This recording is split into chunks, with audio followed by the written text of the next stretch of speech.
In the spiral arm of the Viridian expanse, where ancient empires rose and fell like tides across a cosmic shore, there existed a dominion, so vast, so utterly convinced of its own supremacy, that it had forgotten what it meant to be challenged. They called themselves the Chthonian Ascendancy. For 12,000 cycles, they had ruled over 400 star systems. Their fleets blotted out suns. Their edicts were law across 100 billion souls. From the crystalline spires of their throne world, Chrythinus Prime, the High Imperator, and his council of hierarchs gazed down upon the lesser species with the casual indifference of gods. To be beneath the Ascendancy's notice was a mercy. To gain their attention was to accept your place in the order of things.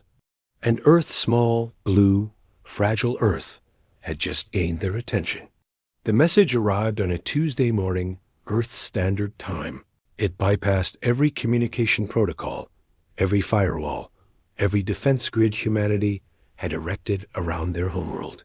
It simply appeared on every screen, every device, every military command center from New Geneva to the lunar colonies.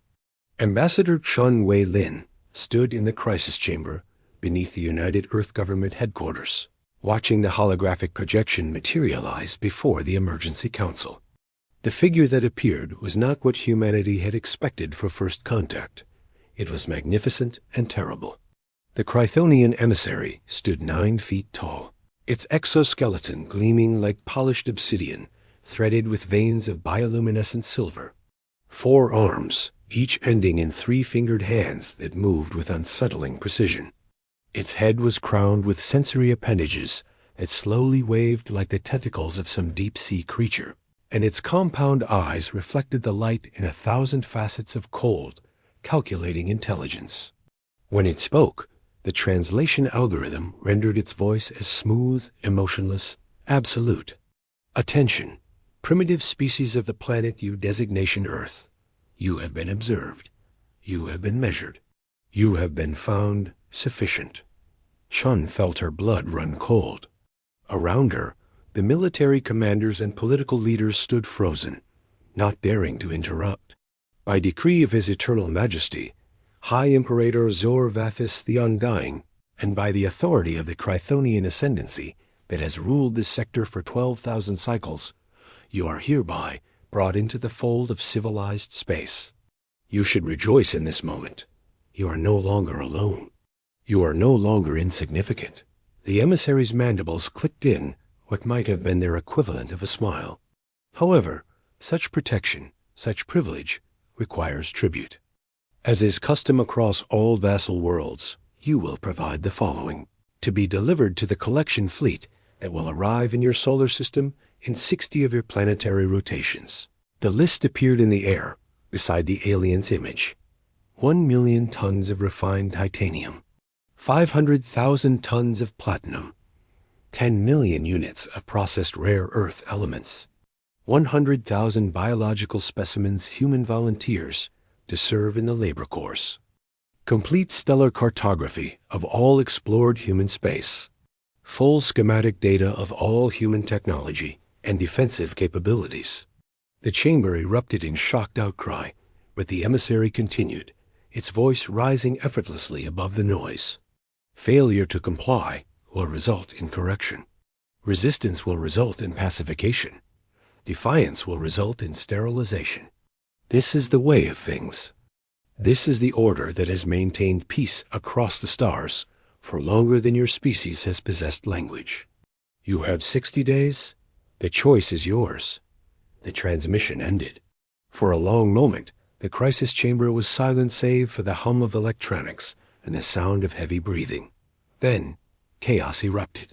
They want us to give them 100,000 people as slaves. The resource demands alone would cripple our infrastructure for decades. This is an invasion threat dressed up as diplomacy. We need to mobilize the fleet. What fleet? We have 17 warships and some orbital defense platforms. Did you see the size of their vessel on the long-range scans? It's the size of Manhattan. Chun Wei-Lin raised her hand, and gradually the room quieted. At 73 years old, She had negotiated peace treaties on 4 continents, survived 2 assassination attempts, and once stared down a militant separatist leader, armed with nothing but her conviction and a cup of tea. If anyone was equipped for this moment, it was her. "We respond," she said quietly, "but not with what they expect. Fleet Commander." Razgith watched the primitive blue world spinning on his monitors with something approaching amusement. The observation post, cloaked and invisible to the crude detection systems the humans possessed, had been watching Earth for 3 cycles now, compiling data, assessing threats. The assessment was underwhelming. They possessed nuclear weapons, his intelligence officer reported, mandibles clicking in dismissive laughter. Primitive chemical rockets. Energy weapons still in experimental stages. Their fastest vessels would take years to cross their own solar system. Razgith drummed his secondary arms against the command throne. "Have they responded to the tribute demand?" "Yes, Commander.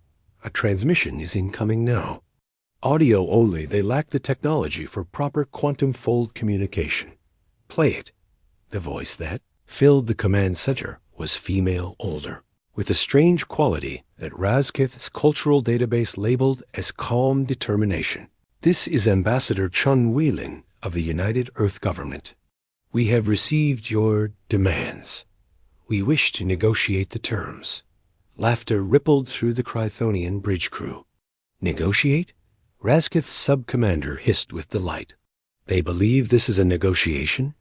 Razgith gestured for silence, though his own amusement was evident. "Continue the transmission. We understand that you are a great civilization," the human continued. "We understand that we are new to your cosmic order. But we are not without value beyond the tribute you've demanded. We have culture, science, art. We have survived ice ages and supervolcano eruptions. We have split the atom and walked on our moon. We are young, yes, but we are not insignificant." The way she said that last word, there was something in it. Not quite defiance, but not submission either. "We propose a different arrangement. Send a delegation to Earth. Meet with us face to face. Let us show you what humanity has to offer, and perhaps we can find terms that benefit both our peoples. We have 60 days, as you said. We ask only for the chance to earn your respect rather than simply comply." The transmission ended.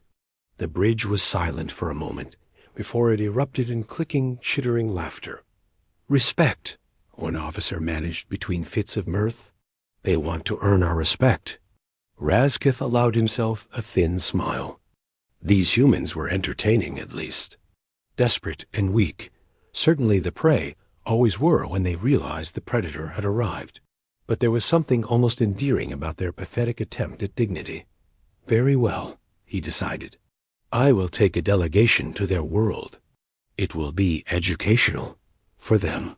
He stood from his command throne, his exoskeleton gleaming in the cold light of the ship's displays. After all, he thought, it's important that vassals understand their place before they take it. Let them have their moment of hope. It will make the compliance sweeter when they realize hope changes nothing. His subordinate asked, "When do we depart, Commander?" Razgith gazed at the blue world on the screen, already calculating how its resources would be divided, how its population would be catalogued, how this insignificant little planet would become just another number in the Ascendancy's ledgers. He gave the order, "Prepare the diplomatic vessel. We leave in 1 cycle. And send word to the hierarchs, tell them the humans' message, how they called themselves desperate and weak. The news is spreading through the fleet as comedy. This will be over before the tribute deadline even arrives." But as he left the bridge, confident in his empire's 12,000-year legacy of dominance, Razgith did not see the data stream that one junior sensor technician flagged and then quickly dismissed. It was an unusual spike in electromagnetic activity, right across the human homeworld, concentrated in their industrial zones and military installations. The technician simply marked it as probable atmospheric interference and moved on with his duties. It was a simple, understandable mistake, and it was a mistake that would echo across the galaxy.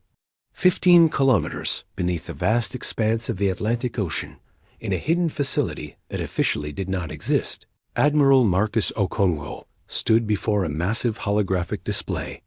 It showed ship schematics that made his heart race with a dangerous mixture of fear and pride. He turned to his chief engineer.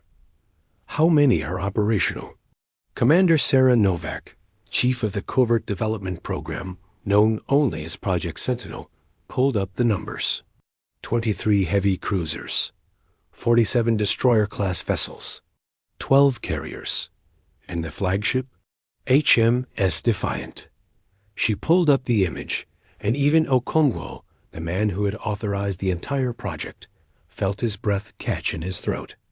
The Defiant was beautiful in the way that a thunderstorm is beautiful, powerful, dangerous, and inevitable. It had been built in secret, in zero-gravity shipyards hidden within the asteroid belt, assembled from components manufactured in clandestine facilities scattered across 6 continents. It was the culmination of 15 years of humanity's most advanced, most desperate engineering. Its heart was a set of fusion reactors that could power a small city. Its teeth were railguns that could punch a hole through a kilometer of solid titanium. Its reflexes were point defense lasers that could track and eliminate thousands of incoming targets simultaneously. And then there was the new shielding technology, reverse engineered from that crashed alien probe they'd found on Europa 8 years ago. The probe that had first alerted them to the Chrythonians' existence. They have no idea, do they? Okonkwo said quietly, his voice filled with awe. Novak shook her head, a grim smile on her face. Their observation post is still cloaked at the edge of the solar system, exactly where our long-range sensors calculated it would be. They're watching Earth with conventional optical and electromagnetic sensors. They have no idea about the shipyards. No idea about the fleet we've built in their own cosmic backyard. And Ambassador Chan's negotiation? The Admiral asked. It buys us time, Novak confirmed. If we can keep their diplomatic delegation on Earth for even 2 weeks, that's 2 more weeks for our final preparations. Every day, more ships come online. Every day, our crews get better trained in the simulators. Okonkwo studied the display, watching the ship counts climb in real time as another cruiser finished its shakedown run and was declared combat ready. The truth was simple, and it was something the Chrythonian ascendancy had never once considered in their 12,000 years of galactic dominance. Humanity had been preparing for this moment since the day they first looked up at the stars and wondered what was out there. Every science fiction novel that imagined an alien invasion, every military strategist who wargamed scenarios against technologically superior forces, every engineer who designed defenses against threats that didn't yet exist, every dreamer who looked into the infinite dark and thought not, I wonder if someone is out there, but I wonder when they LL come, and how we'll fight them when they do. Humanity had always known, somewhere deep in its collective unconscious, that it wasn't alone. And so it had prepared accordingly. The ambassador asked me a question yesterday, Okonkwo said, his voice dropping to a near whisper. She asked me if we could really win against an empire that has ruled the stars for 12,000 years. What did you tell her? Novak asked, her eyes fixed on his. The Admiral smiled, and it was not a kind smile. It was the smile of a cornered animal that had just realized it had teeth. I told her that they there ruled for 12,000 years, because they then never faced anyone who refused to surrender. But humanity? He gestured at the display, at the ships, at the weapons, at the thousands of crew members training in simulators across the solar system. We don't know how to do anything else. The Chrythonians called humans desperate and weak, another primitive species to be cataloged and controlled. But desperation, they would soon learn, is not weakness. It is focus. It is fuel. The Chrythonian diplomatic vessel descended through Earth's atmosphere like a falling star, its hull shimmering with powerful energy fields that made the very air around it scream and crackle. It was smaller than their warships, only the size of a large sports stadium, but to the millions of humans who watched it settle onto the massive landing platform constructed outside New Geneva, it might as well have been a second moon. Ambassador Chun Wei-Lin stood at the edge of the platform, the wind from the ship's displacement engines whipping her gray hair around her face. She stood unflinching. Behind her, an honor guard stood at perfect attention, not threatening, but present, professional, dignified. She had chosen them carefully. Representatives from every continent, from every major culture on the planet. The message was subtle but deliberate. Earth speaks with one voice, but that voice carries the weight of 8 billion souls. The ramp of the alien ship hissed open, and a figure emerged, tall and encased in a gleaming exoskeleton. It was Commander Razgith, come to accept the surrender of this desperate and weak little world. He saw the single diplomat and her small ceremonial guard. He saw a planet holding its breath, and in his arrogance, he saw exactly what humanity wanted him to see. He saw a quick, easy conquest. He did not see the storm that was gathering just beyond the horizon. He did not see the defiant fleet waiting in the dark. He did not see the truth, that humanity's greatest weapon wasn't a ship or a gun, but the unbreakable will to fight for its home, no matter the cost. And that fight was about to begin. The ship's boarding ramp extended with a hiss of hydraulics, and Fleet Commander Razgith emerged. He was everything our holographic transmissions had shown, and yet so much more. This was a Chrythonian in person. The way it moved, each gesture calculated, precise. The way its sensory appendages constantly swayed, tasting the air, reading electromagnetic signatures, processing data streams our senses couldn't even detect. It was alien in the truest sense of the word. Ambassador Chun stepped forward to greet him, a woman who had negotiated with warlords, dictators, and madmen. The packaging always changed, she knew, but the psychology rarely did. Fleet Commander Razgith, she said, bowing just enough to show respect, not submission. Welcome to Earth. We are honored by your presence. Razgith's mandibles clicked in what our translation software rendered as mild amusement. His voice, from a vocalizer on his chest, was unnervingly smooth. Ambassador Chun, how quaint. Your world is exactly as primitive as our scans suggested. I see no orbital defense platforms, no fleet presence. Just this, he gestured dismissively at the city. Stone and metal and glass. You build upward because you haven't yet learned to build upward. Chun remained even. We build according to our needs. Commander, you've traveled far. Please allow us to show you our world before we discuss the terms of our arrangement. There are no terms to discuss, Razgith said flatly.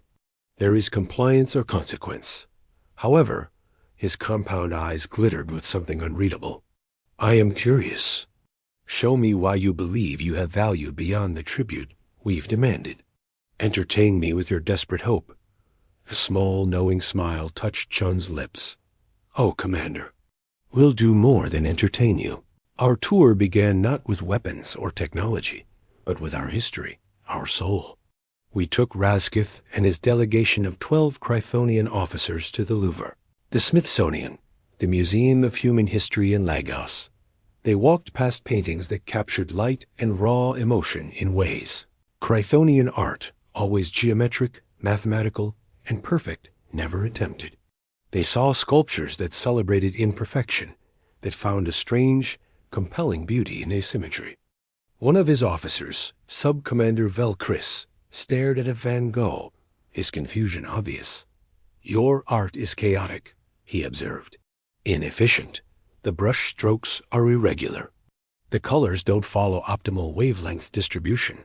Our guide, art historian Dr. Sarah Chun, just smiled. That's because it's not trying to be optimal. It's trying to be felt.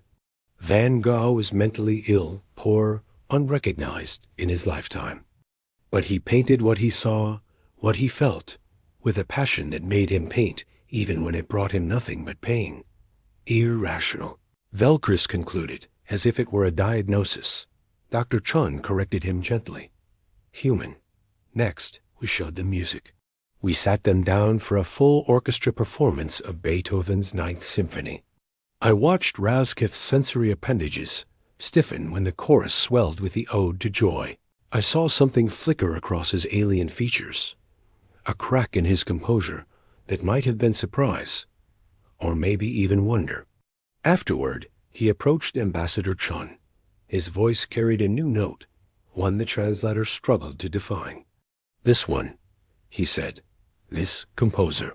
What drove him to create such complexity?" The ambassador's answer was simple. Beethoven was going deaf when he wrote this. He was losing the very sense that gave his life meaning. So he wrote a symphony about joy, about brotherhood, about the triumph of the human spirit over adversity. He never heard it performed, but he wrote it anyway. Razkith was silent for a long, long moment. Finally, he spoke the same word his sub-commander had. Irrational. But this time, it came out softer, less a judgment and more a question. Finally, we took the delegation to see our science.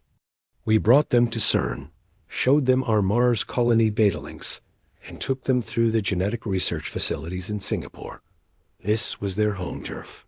Here, the Chrythonians, with their millennia of advanced knowledge, fully expected to feel superior. But then something unexpected happened. Dr. James Okafor, Earth's leading quantum physicist, began his presentation on quantum entanglement communication.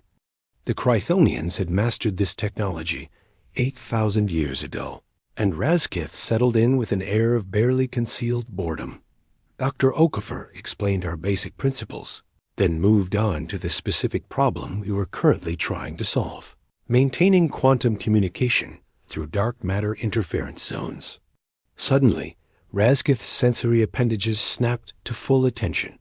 His entire posture changed. He leaned forward, his focus absolute.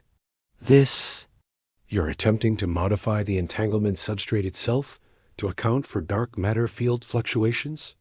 "Yes," Okafor confirmed, clicking to the next slide filled with complex, incomplete equations. "We can't do it yet. Our models keep breaking down at the quantum foam level. But theoretically, this would allow FTL communication through galactic core regions." Razkith finished, his voice sharp with something that sounded unmistakably like excitement. "The Ascendancy abandoned this line of research 4,000 cycles ago. The mathematics were considered impossible." Okafor just grinned. "We don't know that yet. We've only been working on it for 3 years. 3 years, Razkith repeated, the words echoing with disbelief. "You've achieved in 3 years what our greatest minds worked on for centuries before admitting defeat?" Dr. Okafor shrugged modestly. "Well, we had the advantage of ignorance. We didn't know it was impossible, so we didn't know we were supposed to give up. And in that moment, for the first time in decades, Fleet Commander Razkith experienced a feeling he had long forgotten: intellectual uncertainty. These humans, these short-lived, irrational, chaotic, planet-bound creatures were attacking problems the great Chrythonian ascendancy had dismissed as unsolvable. Not because they had better technology, but because they didn't have the suffocating weight of 10,000 years of conventional wisdom telling them what couldn't be done. Razkith looked from the impossible equations on the screen to the earnest, hopeful face of the human scientist. He thought of the artist who painted light while descending into darkness. He heard the deaf composer's symphony of joy. He finally understood. Our chaos wasn't a flaw. It was a feature. Our irrationality wasn't weakness. It was our greatest strength.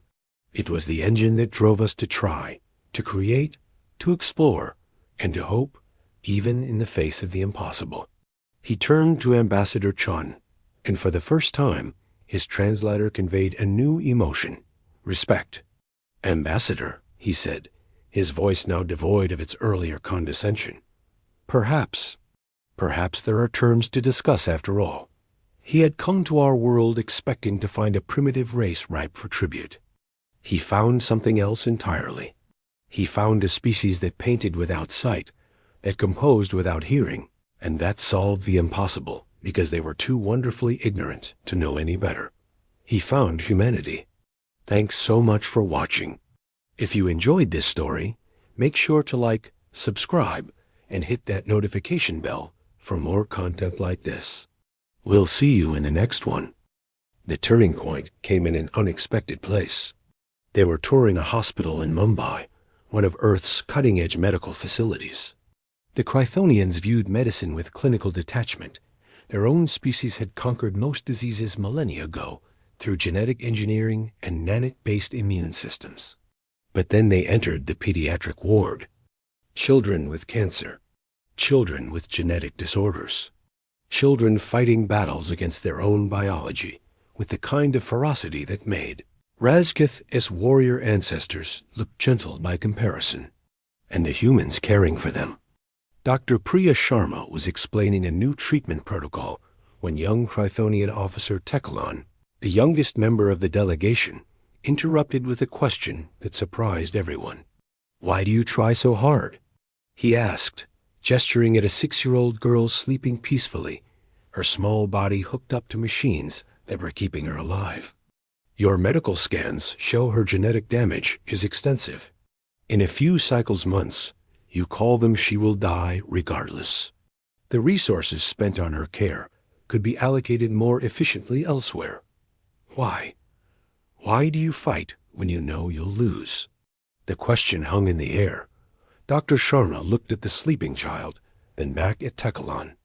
When she spoke, her voice was soft but carried through the ward like a bell. Because she's 6 years old. Because her name is Amara, and she loves butterflies and her mother's singing and the feeling of rain on her face. Because every day we give her is a day full of love and laughter and wonder. Because maybe, just maybe, we'll find a cure before it's too late. And because, even if we don't, she paused, and Razgith saw something in her eyes that his translator couldn't capture. Even if we don't, she deserves to know that we tried, that we fought, that her life mattered enough for us to pour everything we have into saving it. That's what it means to be human, Officer Tekalan. We don't give up on each other, not ever. Not even when the math says we should. Tekalan stared at the sleeping child for a long moment, his sensory appendages drooping in an expression Razgith recognized as confusion mixed with something deeper. Later that evening, as the delegation gathered in their quarters aboard their ship, Tekalan approached Razgith privately. "Commander," he said hesitantly, "I have been reviewing the data we've collected. The humans' resource allocation is inefficient by every logical metric. They pour vast wealth into preserving individual lives that contribute minimally to their species' overall survival. They create art that has no practical application. They explore questions that may never have answers. They build monuments to failures and celebrate individuals who died trying to achieve impossible things. Your point, officer?" "My point is," Tekalan's endibles clicked with uncertainty, "what if we're measuring wrong? What if efficiency isn't the only metric that matters?" Razgith felt something cold in his thorax. "Officer, you are dangerously close to philosophical deviation. The Ascendancy's strength has always been its rationality, its optimization, its inability to create anything like Beethoven's Ninth Symphony," Tekalan finished quietly. "Or to care for a dying child just because she loves butterflies." Razgith wanted to rebuke him, wanted to reassert the doctrine that had guided the Chrythonian Ascendancy for 12,000 years. But he couldn't, because he'd heard the symphony. He'd seen the paintings. He'd watched the doctors fighting for that little girl's life with a desperation that made no logical sense. And something in him, something he didn't have words for, recognized it as important. Ambassador. Chun's office overlooked Lake Geneva, the water sparkling in the afternoon sun. Razgith stood by the window, his massive frame somehow seeming smaller than when he'd arrived. "You've shown us much, Ambassador," he said without turning. "But you've shown us nothing that changes the fundamental equation. You are one world. We are an empire of 400 star systems. You have heart, yes. Passion. Irrational, beautiful, Wasteful passion. But passion doesn't defeat warships. No, Sean agreed, joining him at the window. It doesn't. Commander, may I ask you a question? Speak. In your 12,000 years of expansion, how many species have refused your tribute demands? Razkif's sensory appendages twitched. 17. And what happened to them? They were pacified, brought into compliance. The order was maintained. And how many? Chun continued quietly. Fought back? The silence stretched long enough that Chun could hear the ticking of the antique clock on her desk. None, Razkif finally admitted. When they saw our fleets, they surrendered. When they understood the futility of resistance, they complied. When they realized the choice was between vassalage and extinction, they chose survival. Yes, Chun said, they chose survival. They were rational, efficient, logical. She turned to face him fully. Commander, has it occurred to you that this might be why we asked you here? Not to negotiate the tribute, not to beg for mercy or show you our art and science and medicine in hopes that you spare us out of sentimentality. Razkif's compound eyes focused on her with sudden intensity. Then why? The signal arrived without warning, a whisper across the void that silenced every satellite and observatory. It was a message of arrival, simple and imperious. The Galactic Imperium, rulers of 1,000 worlds, had found us. Their mothership, a city-sized behemoth of obsidian and cold light, eclipsed the moon. Its shadow fell across Earth like a shroud. Their envoy, a being named Zealer, shimmered into existence in the UN General Assembly Hall. He was tall, impossibly graceful, his form a cascade of liquid silver. His voice, transmitted directly into our minds, was not a voice at all, but a sensation of overwhelming power and ancient authority. He didn't offer a greeting. He delivered a verdict. You are the inhabitants of Sol 3. The presence echoed in our thoughts. Your world is now a protectorate of the Galactic Imperium. Your resources, your labor, your very future now serve the glory of the Empire. Resistance is illogical. Comply, and your species will be permitted a dignified existence as servants. Defy us, and you will be erased. A chilling silence gripped the world leaders. This wasn't a negotiation. It was a surrender document. Zyler showed us Image's planets turned to glass, stars extinguished, civilizations older than our own, snuffed out for daring to say no. The Imperium didn't conquer. It consumed. Their technology was magic, their power absolute. For a week, humanity held its breath. The Imperium waited, patient and arrogant, their great ship a constant oppressive reminder in our sky. Governments debated, scientists despaired, and people prayed. How could we fight gods? How could spears and arrows possibly challenge a force that commanded the fabric of spacetime? Then the defiance began, not with a declaration of war or a grand military strategy. It started small. A single radio telescope in a forgotten desert, operated by a team of stubborn astronomers, refused to shut down. Instead, they inverted their transmission dish and broadcast a single, looping message towards the Imperium ship, a recording of a child laughing. It was an absurd, pointless gesture. But it was ours. Soon, others followed. Citywide blackouts weren't signs of fear, but coordinated efforts to spell out words of defiance in the dark, visible from orbit. No, spelled one continent. Try US, blazed another. Artists projected humanity's greatest works onto the clouds, the Mona Lisa, the symphonies of Beethoven, the poetry of every language, a cultural barrage against the soulless void. We weren't broadcasting threats. We were broadcasting our soul. Zayler reappeared, his silver form flickering with what we could only interpret as annoyance. These displays are meaningless. Your emotional outbursts are a sign of your primitive nature. This is your final warning. That's when General Eva Rostova, commander of the newly formed Earth Defense Council, gave the order. It wasn't an attack. Not in the way the Imperium understood it. We launched everything we had. Not just missiles, but every satellite, every space probe Voyager, New Horizons, Hubble, everything we had ever sent into the dark. We set them on a collision course with the Imperium's mothership. To the Imperium, it was like gnats flying at a mountain. Their shields barely registered the impacts. It was pathetic. But that wasn't the point. Attached to every single piece of human-made debris was a data drive. And on every data drive was the same thing, a virus. Not a computer virus, but something far more potent. It was a mimetic contagion, an idea. The drives contained our history. All of it. Our wars and our peace treaties. Our genocides and our charity. Our art, our music, our love stories. Our philosophies. Our endless, illogical, self-destructive, and yet stubbornly hopeful story.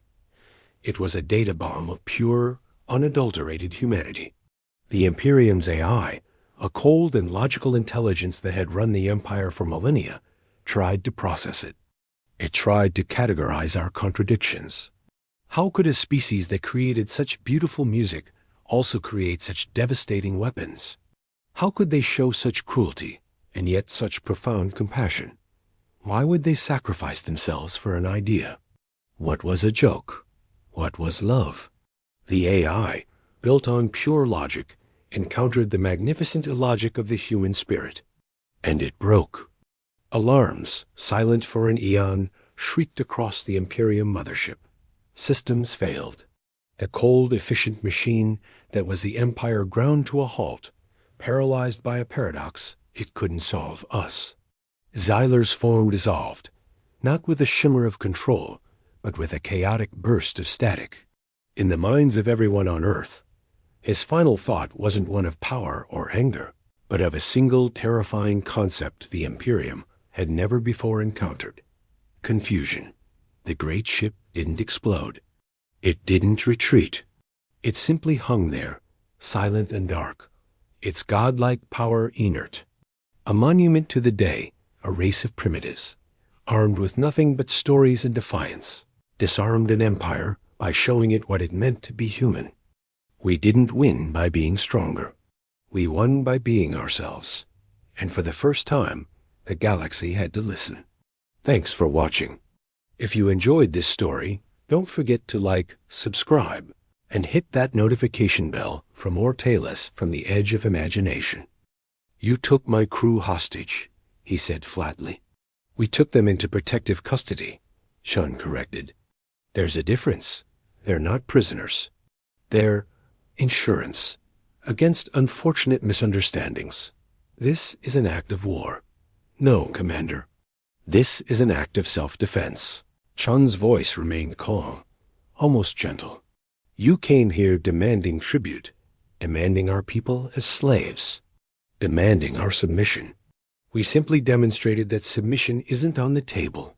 She gestured to the displays. Your crew will be treated well, given quarters, food, medical attention if needed. They'll be allowed to communicate with your fleet under supervision. And when we've reached an understanding, they'll be returned to you unharmed. Razgith's mind raced through protocols, through 12,000 years of ascendancy doctrine. This had never happened. Species didn't resist. They didn't prepare. They didn't ambush Chrythonian forces. The High Imperator will send the full fleet, he said, trying to keep his voice steady. Thousands of ships. You cannot possibly... Maybe, Sean interrupted. Maybe he will. But let me show you something else, Commander. She pulled up a new set of displays. Communication intercepts. Decoded Chrythonian military transmissions. Fleet movements. Supply line data. Razgith felt his exoskeleton go cold. How did you... These are encrypted military channels.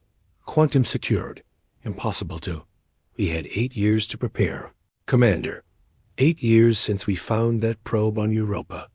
Your probe, by the way, it crashed there about 50 years ago during a survey mission. The crew died, but the ship's computer survived.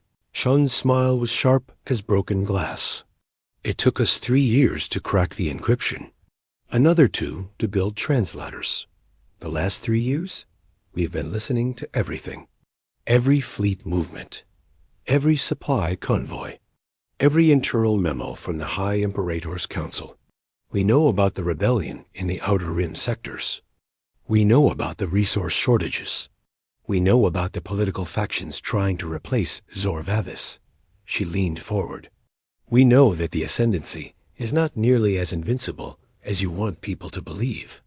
And we know that committing the forces necessary to pacify Earth would leave you vulnerable in a dozen other sectors.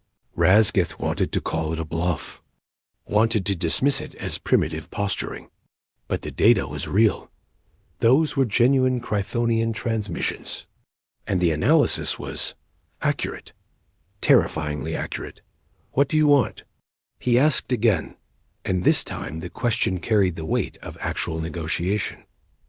Sean sat back in her chair. We want to be left alone. We want Earth recognized as sovereign, neutral territory. We want a mutual non-aggression treaty. And, she paused, choosing her words carefully, we want to establish formal diplomatic relations, not as vassals. As equals. Equals, Razgith repeated the word like it was a foreign concept. Which, for him, it was. The Ascendancy does not have equals. Only subjects and enemies. Then I guess you need to decide which one we are, Sean said quietly. Because subject is off the table. Razgith sat in his ship's communication chamber, preparing to do something that no Chrythonian fleet commander had done in living memory. Report a failure. The holographic projection of High Imperator Zorvathis materialized before him, 9 feet of absolute authority, his sensory crown adorned with the symbols of 12,000 years of dominance. Fleet Commander Razgith, your report is overdue. Has the tribute been secured? No, Your Eternal Majesty. The situation has evolved. He explained everything. The human fleet, the ambush, the intelligence breach, the demands. The hologram's silence was more terrifying than any rage. Finally, Zorvathis spoke, his voice cold enough to freeze methane. You allowed a primitive species to capture your observation post. You allowed them to position a fleet without detection. You are telling me that these humans have been intercepting our communications for 3 cycles. Yes, Your Majesty, but there's more. Their fleet, it's not primitive. The technology is sophisticated, different from ours, but effective. And their tactics, I don't care about their tactics. I care about the fact that for the first time in 12,000 years, a species we demanded tribute from has not only refused, but has taken hostages and demands negotiation as equals. The hologram's image flickered with rage. If I let this stand, every vassal species in the Ascendancy will see it as weakness. I will send the 3rd Fleet. I will send the 7th Fleet. I will send enough ships to crack that little blue planet like an egg and scatter its pieces across space as a lesson to anyone who thinks they can defy us. With respect, Your Majesty, Razgith felt himself stepping off a cliff, but he continued anyway. That's exactly what they want. The hologram froze. Explain. Razgith pulled up the intelligence data, the fleet positions, the political analysis. Earth is one planet, one system, but they've demonstrated capabilities we didn't know existed. If we commit the forces necessary to guarantee victory, and Your Majesty, they would need to be overwhelming. We strip our defenses from the Outer Rim. The rebellions there would flare up. Our enemies would see opportunity. He paused, gathering his courage. And even if we win, even if we sterilize Earth and kill every human, the other vassals will have seen us bleed. They'll have seen that resistance is possible, that the Ascendancy can be surprised, can be hurt. Your Majesty, the humans have set a trap. Not a military trap, a political one. If we attack, we win the battle, but destabilize the Empire. If we don't attack, we look weak. Zorvathis was silent for a long moment. You sound like you admire them. The Chrythonian fleet commander, Razgith, stood before the shimmering hologram of his emperor. His mandibles clicked with an uncertainty that could be seen as treason. "I think they're dangerous, Your Majesty," he began, his voice low. "More dangerous than any species we've encountered. Not because of their ships or weapons, but because they think differently. They prepare for threats that don't exist yet. They fight battles they know they can't win. They are irrational in ways that make them unpredictable." Razgith's mind flashed back to the human hospital, to the determined face of Dr. Sharma, fighting to save a single child, Amara, even when all hope seemed lost. "They don't surrender when the mathematics says they should," he continued. "And that makes them a threat that must be eliminated." The Emperor Zorvathis finished coldly, his voice echoing with the weight of 12,000 years of conquest. "Or," Razgith said quietly, taking a risk that could end his career, if not his life, "a potential ally against the threats we haven't even seen yet." The hologram flickered, a subtle sign of the Emperor's surprise. "You suggest an alliance? With primitives who've been in space for barely a century?" "I suggest that in 12,000 years," Razgith pressed on, "we've built an empire on fear and submission. We've conquered countless species and broken their spirits. We've optimized, we've calculated, we've dominated. But in all that time, we've never stopped to ask, what if there's another way?" He thought of the human creations he'd witnessed. The soaring notes of Beethoven's Ninth Symphony, a piece of music so complex and emotional, it defied Chrythonian analysis. He recalled the quantum research that had stumped his people for millennia, which the humans were now unraveling. He remembered the irrational passion with which they approached everything. "The humans have something we lost somewhere in our history, Your Majesty," he explained. "They have innovation born from necessity, creativity born from limitation, courage born from desperation. If we destroy them, we eliminate a threat. But if we can find a way to coexist, imagine what they might contribute. Imagine what problems they might solve that we've long given up on." The hologram was silent for so long that Razgith wondered if the transmission had failed. Finally, Emperor Zorvathis spoke. "You have been compromised by your exposure to their culture, Fleet Commander. Your judgment is suspect." Razgith's heart sank. But then the Emperor's sensory appendages curled in a gesture of calculation. "However, you are correct about the political implications.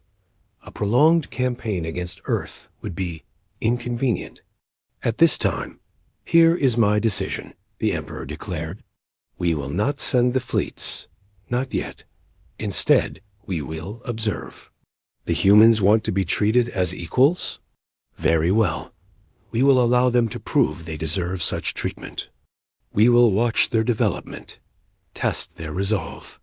And when they inevitably reveal themselves to be as weak and short-sighted as every other primitive species, we will return.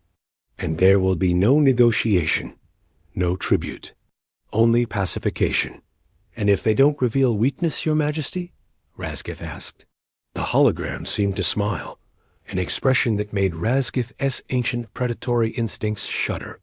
"Then we'll have learned something valuable about underestimating our prey. Return to Earth, Commander. Inform the humans that we accept their terms for now.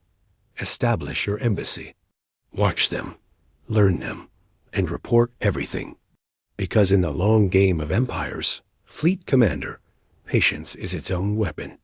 Let the humans have their victory. Let them celebrate their defiance. Time will reveal whether they are truly different, or simply naive." The transmission ended. Razgith sat in the deafening silence, his mind racing. The Ascendancy had blinked.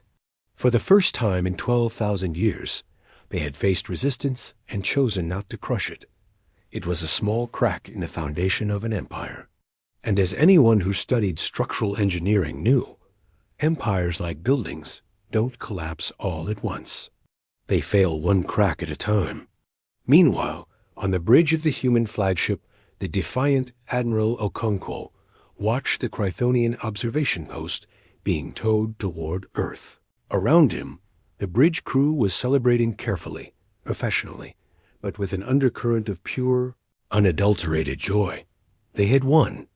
Not with superior firepower or advanced technology, but with preparation, intelligence, and the audacity to call a bluff that wasn't entirely a bluff. Commander Novak approached, her expression serious despite the mood. "Admiral," she said, "tactical analysis suggests that if they'd called our bluff and sent their full fleet, we'd have maybe a 30% chance of victory." "I know," Okonkwo said quietly, his eyes fixed on the view screen. "And you played poker anyway," Novak stated, a hint of awe in her voice. "I played humanity," he corrected her gently. "The Chrythonians have spent 12,000 years conquering species who did the math and surrendered because the math said they should. They've forgotten that some things matter more than survival odds." He gazed out at Earth, a vibrant blue marble spinning peacefully. "They forgot that a species willing to pour resources into saving a single dying child, willing to create art that serves no practical purpose, willing to explore questions that may never have answers. That's a species that doesn't make decisions based purely on logic." "You think this is over?" Novak asked. "No," Okonkwo said, a grim certainty in his voice. "This is just the beginning. They'll watch us. They'll test us. They'll wait for us to make mistakes, but we've bought ourselves time. Time to build more ships. Time to train more crews. Time to forge alliances with other species who might be tired of kneeling." A slow smile spread across his face. "The Chrythonians called us desperate and weak, and they were right. We are desperate. We're a young species, barely out of our own solar system, facing an empire that's ruled the stars longer than we've had written language. But they made one critical mistake." "What's that, sir?" "They assumed desperate meant defeated. They forgot that desperation is just another word for having nothing left to lose. And nothing left to lose is the most dangerous thing in the universe." The first shot had been fired, not from weapons, but from wills. The Chrythonian ascendancy had blinked. Earth had stood firm. And across the galaxy, in the shadows of 1,000 conquered worlds, vassals who had knelt for millennia began to wonder. If the humans could do it, why not us? News traveled fast in the Chrythonian ascendancy. Not through official channels. Those were carefully controlled, sanitized, filtered through layers of bureaucracy designed to maintain the image of absolute dominance. No, this news traveled through whispers in bustling market bazaars, through encoded messages between vassal worlds, through the underground information networks that always thrive in empires built on subjugation. Within 2 cycles of Earth's defiance, every vassal species in the ascendancy knew.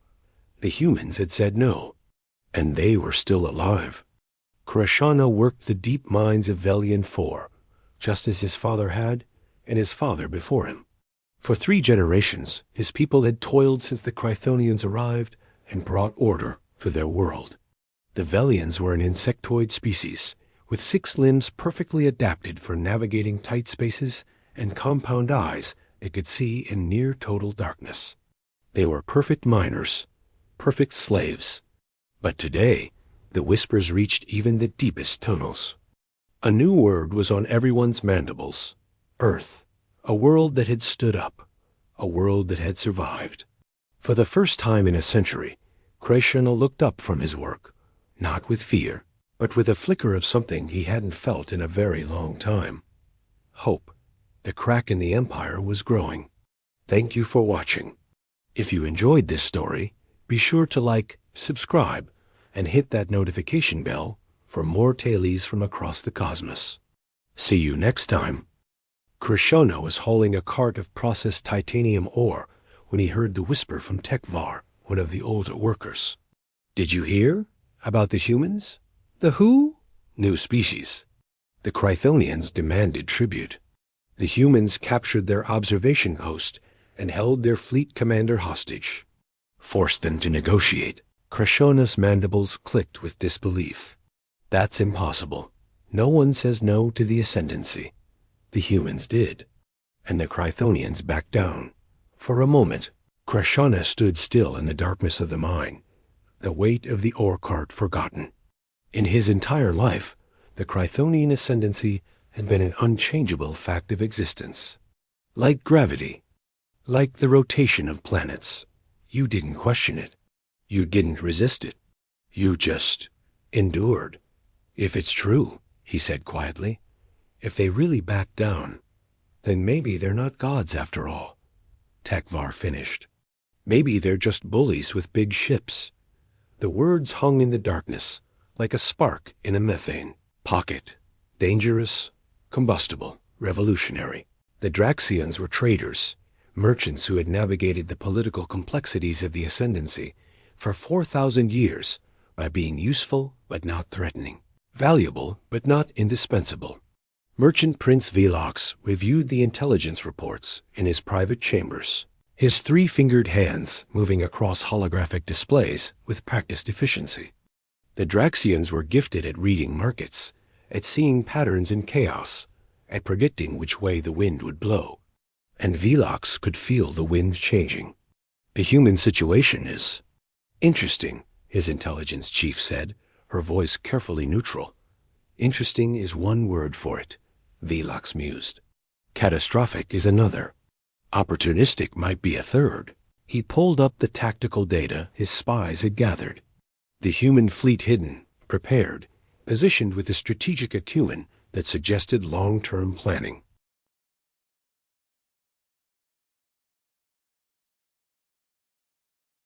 They didn't just refuse tribute, Velox said thoughtfully.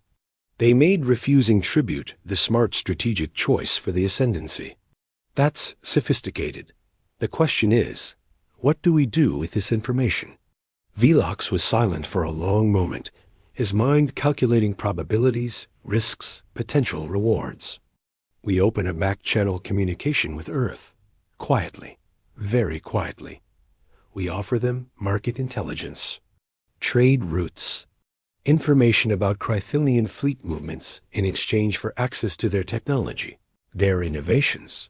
That's trading with a potential enemy of the ascendancy. No, Velox corrected. That's diversifying our portfolio. The Drax Consortium has survived for millennia by never putting all our resources behind a single power. The ascendancy has been the dominant force for 12,000 years. But dominance is just probability multiplied by force. Change either variable. He smiled with his species equivalent of anticipation. And perhaps it's time we hedged our bets. Ambassador Chun stood in the newly established Galactic Relations Center, a facility that hadn't existed a year ago, built to handle the sudden influx of interest in humanity. The center was chaos in the most wonderful way. Representatives from 17 species filled the waiting areas. Some were official delegations from vassal worlds, carefully towing the line between curiosity and treason. Others were independent merchant groups, scientists, cultural attaches. All of them wanted the same thing, to understand how humanity had done it. Ambassador, the Velian delegation is requesting an audience, her assistant said. They want to discuss mutual defense research. The Draxian trade mission wants to talk technology exchange. And the Sarati Science Council wants to send a team to study our quantum research. Sean smiled. Schedule them all. And make sure everything is documented, transmitted, shared. I want the entire galaxy to see that Earth's doors are open. Won't that anger the Chrythonians? Probably, Sean admitted. But here's what we learned. The Ascendancy's power isn't just military. It's psychological. They've convinced everyone that resistance is futile, that submission is inevitable. We broke that spell. Now we need to keep it broken. Every species that talks to us, every trade agreement we sign, every research partnership we establish, it's another crack in the foundation. The Chrythonians can't invade us without looking weak. They can't ignore us without losing face. So they're stuck in limbo while we build alliances they never thought possible. You're surrounding them politically. We're showing everyone that there's an alternative, Chun corrected. We're not trying to destroy the ascendancy. We're just proving that you don't have to bow to it. Razgith stood in the Chrythonian embassy on Earth, a building that shouldn't exist, representing a relationship that violated 12,000 years of imperial doctrine, and read the intelligence reports with growing unease. 17 species had established contact with Earth. 43 more were making inquiries through back channels. Trade routes were being rerouted to pass through human space. Scientific collaborations were springing up across 3 sectors. And most troubling of all, vassal worlds were beginning to ask questions. Not open rebellion, not yet, but questions. About tribute amounts, about trade restrictions, about whether the protection the ascendancy provided was worth the cost. His communication console chimed with an incoming message from Cuthinus Prime, High Imperator Zorvathis, of course. Fleet Commander, your reports grow more disturbing with each cycle. The humans are not simply defending themselves, they're actively undermining our authority. This was not part of our agreement. With respect, Your Majesty, we agreed to leave Earth alone. We said nothing about restricting their diplomatic outreach. Do not play semantic games with me, Razketh. You know what they're doing. They're building a coalition. Not against us, they're too smart for that. But around us. They're creating an alternative power structure based on voluntary cooperation rather than enforced submission. Yes, Your Majesty. And it's working. The hologram flickered with something that might have been concern. How long until this coalition becomes a genuine threat? Militarily? Decades, at minimum. The human fleet is formidable, but small. Their allies are mostly non-military species, traders, scientists, resource-poor worlds. They couldn't challenge our fleet supremacy for at least 50 cycles, probably more.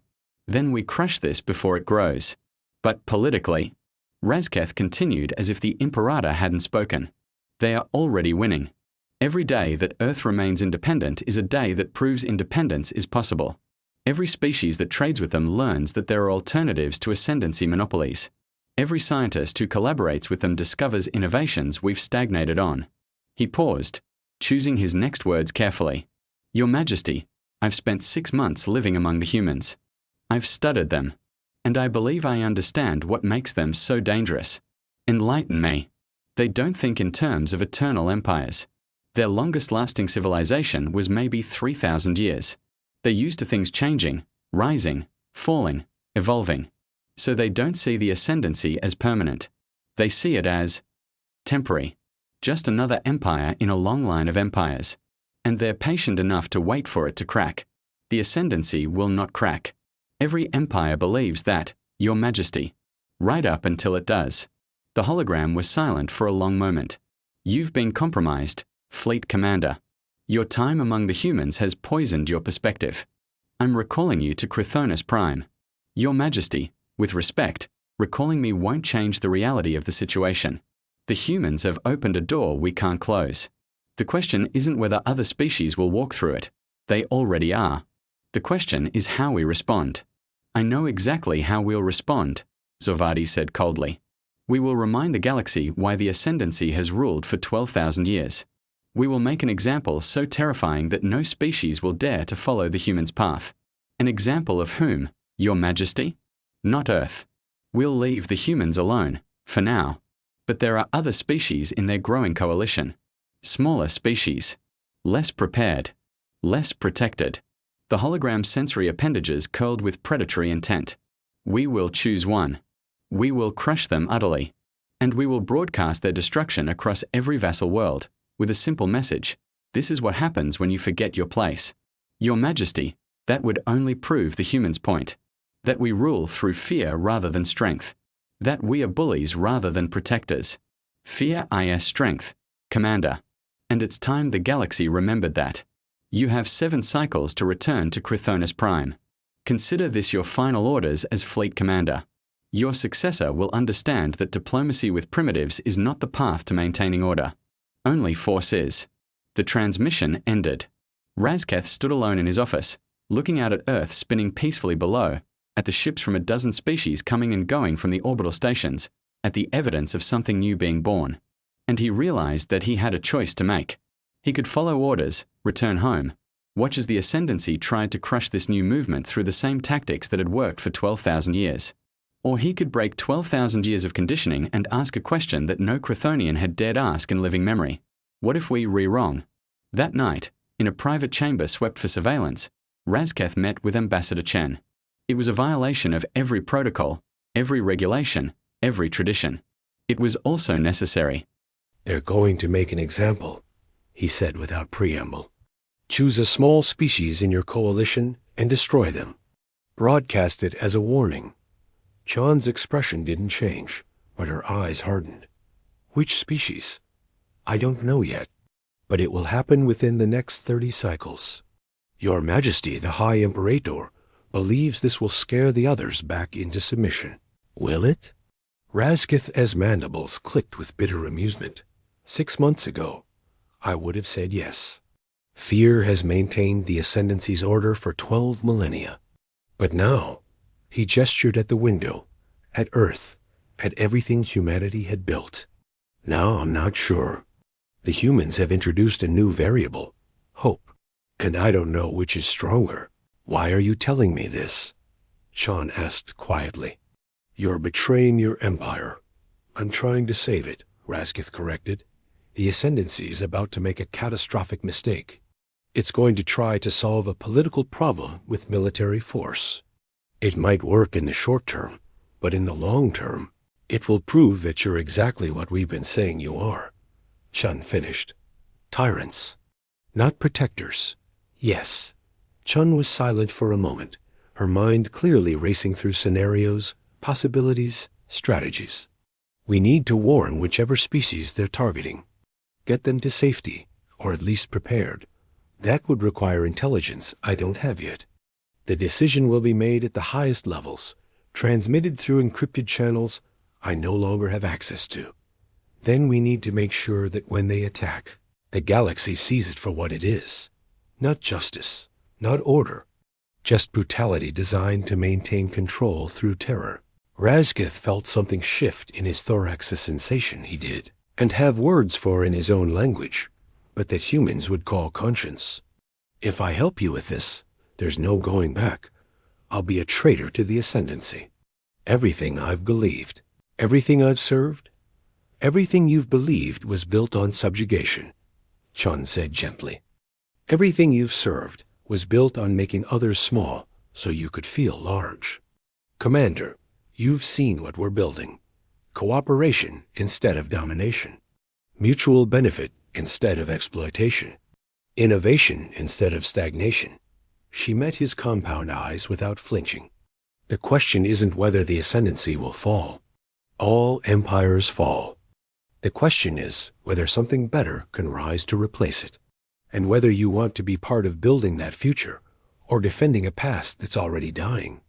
Razketh thought of Beethoven's Ninth Symphony, of Dr. Sharma fighting for little Amara, of quantum research that Chthonian scientists had declared impossible, of art and music and irrational, beautiful, wasteful human passion, of 12,000 years of order built on broken spirits. And he made his choice. "Tell me what you need."